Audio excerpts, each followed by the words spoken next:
friends!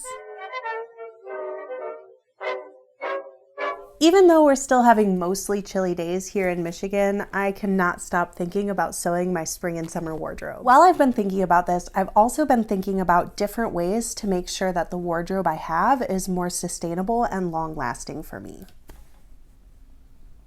Okay. One of my more popular videos is one I made when I was pregnant with my son. I made a dress that was size adjustable so I could wear it at many different stages of my pregnancy and after. The concept of that dress really seemed to resonate with people because it was so multifunction. And in the comments, I actually had people commenting different things that a dress like that would be useful for. For me, pregnancy and postpartum, but people brought up that size adjustable clothing like that would be helpful for many different areas of life. For example, weight fluctuations through the different seasons or years of your life, different disabilities or sensory issues that might make having adjustable clothing a bit more convenient, sharing clothing between multiple people, say within a family, like passing things down from kid to kid, or my personal favorite, going to an all-you-can-eat buffet and really planning to eat all you can eat. So since I'm planning on sewing new things anyway, I thought that I would go ahead and experiment with some different ways to make clothing size adjustable. I went ahead and picked up this pattern, which is McCall's 8358. And if you didn't already know, do not buy patterns full price from Joann. There's no need for that. About once a month, they list the different pattern companies on a sale for $1.99. I think Vogue ends up being $3.99 or $4.99. It's a little more expensive, but Simplicity, McCall's, New Look, they all go on sale for quite a bit more. I believe this is a new pattern they came out with for this season, this year, and it's a wrap dress. It's a reproduction of a vintage Laura Ashley dress, and y'all know how I love my vintage looks, so I'm very excited to be making this. It seems fairly simple, and I think it's just going to be really springy and wonderful. Get out of here. And since it's a wrap dress, it has the ties, it will be size adjustable. It's also more of a chemise style, so I believe the top is all elastic and that makes it even more adjustable. Lots of room for changing bodies without having to get a new dress. So I'm excited. I'm gonna go ahead and get started on this. Here's a close-up of the pattern. As you can see, it has the original vintage artwork on it and it's just so cute. I'll be making view B, which is the one without the ruffle. So I only need pieces 1 through 6, which really is not that many pieces. They're pretty big, but nice and easy. And I think I'm going to be making a size 18. According to the package, I should be making a size 22. I'm going to be going down to an 18. I just know from experience that 2 sizes down in this pattern company works for me, but they do have finished garment measurements and there is so much ease in this garment. So even if it would normally be tight, it's not going to be an issue at all. I do recommend with McCall's sizing down at least 1, maybe 2, but always check the finished garment measurements. This is the fabric I'll be using for this project. It's a duvet cover that I thrifted. I think I spent $11.99 on it, which is more than I would usually spend on thrifted fabric, but I thought these florals were just so darling. I could not leave them behind, and it has the scientific names for them, which I thought was such a cute touch. To prep the duvet cover for sewing, I went ahead and washed it, and then after that, I cut the seams so that I could split it open and see exactly how much fabric I was working with. Cutting the pattern pieces out didn't take too long because, like I said, there's only 6 pieces, but they are really big. Then I jumped right in. The first step is sewing the 2 front panels together.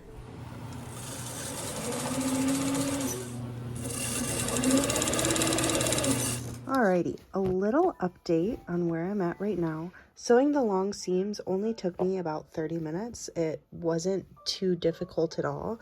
The only semi-tricky thing is just remembering to put this little hole right in the side seam. But I got in my head about it, and the tricky thing for me was actually trying to figure out how to wrap it once it's all put together. So I'm just gonna kind of try and talk you through that for a second. So I have this pinned on my dress form just to kind of show my thought process. My natural inclination from other wrap dresses I've made in the past was to take this extra long side and wrap that underneath.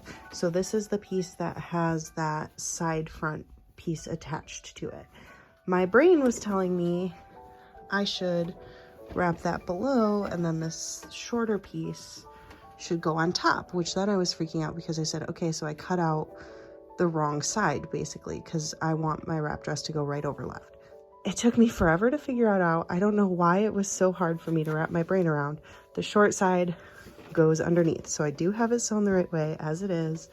The long side goes over the top, and that's shown here where the keyhole is right underneath this seam here with the long piece, side piece attached. So now I'm ready to keep sewing.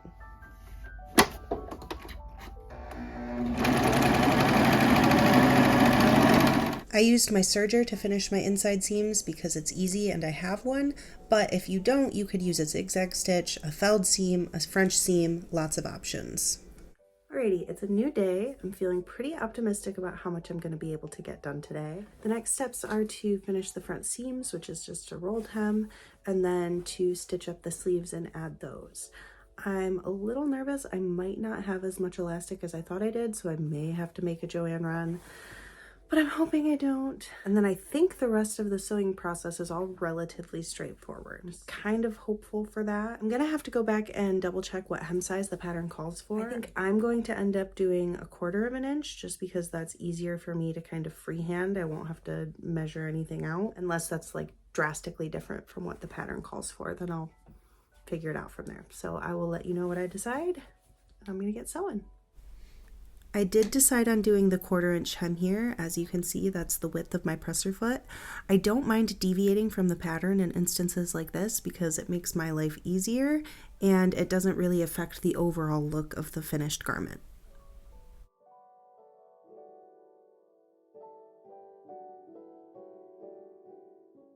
I really liked the pop of yellow on these flowers, so I tried to cut the sleeves to keep them nice and prominent. The way that the pattern instructions have you make the channel for the ruffle in the sleeves is absolutely genius. I am going to be stealing this for future use for sure. I never would have thought of it myself, but I really like it. At this point, it was absolutely a shapeless bag without the elastic, but I still tried it on anyway, and it was a lot of fun.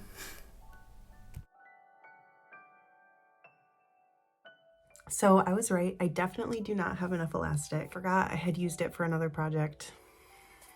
So I went ahead and skipped the step of putting the elastic into the sleeve hem and just attached the sleeves. Like I made the hem, I made the channel, but I just attached the sleeves. So I'm just gonna keep going along the steps of the pattern and just add the elastic in later. This tiny little rolled hem along the top took forever, but honestly wasn't really that bad to do.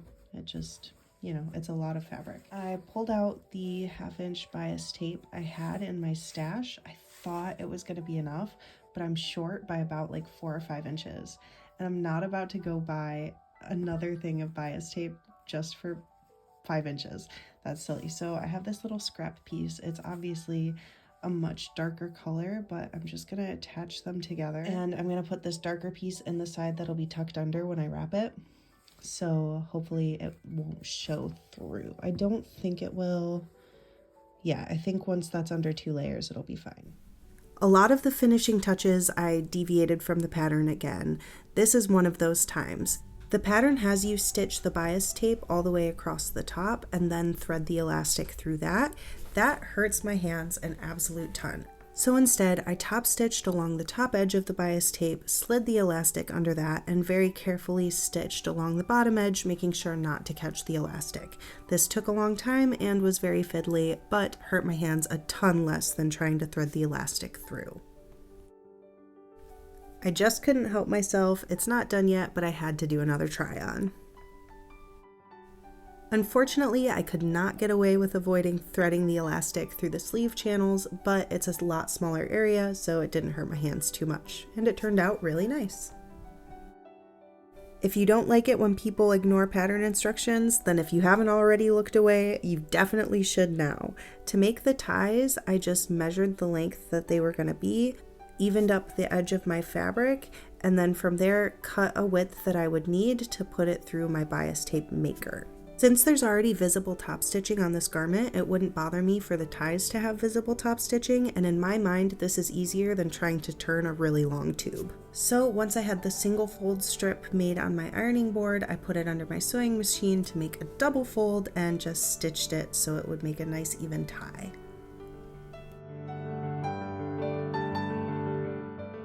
With the ties attached, it was very clear I would need to balance the hem. I liked the length of the back, but the front was super uneven, so I just marked that. I couldn't record this step because I was using my tripod as my makeshift hem marker. And I was super tired at this point, but I was so close to the finish line that I just powered through. I finished off the bottom with a 1/4 inch rolled hem.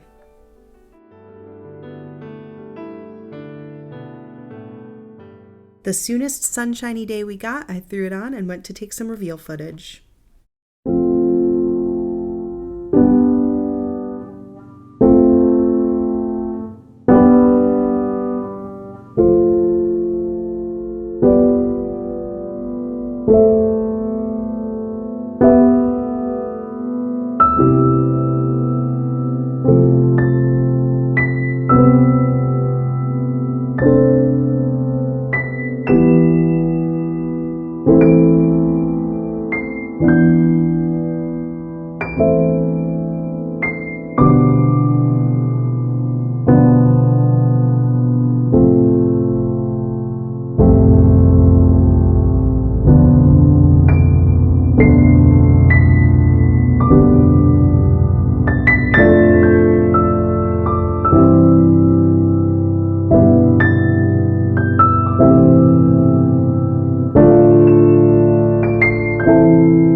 Alrighty, I am ready to give you my final thoughts on this dress.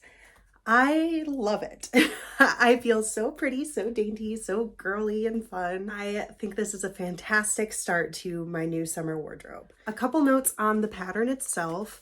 I do like in theory that it's reversible. I just don't find this style on me to be particularly flattering. So most of the time I will probably be wearing it this way around with the square neck on the back, which is totally fine. I kind of knew that going in, but I do like it because if you make it in a more neutral color, it just makes for a really versatile dress, which is awesome.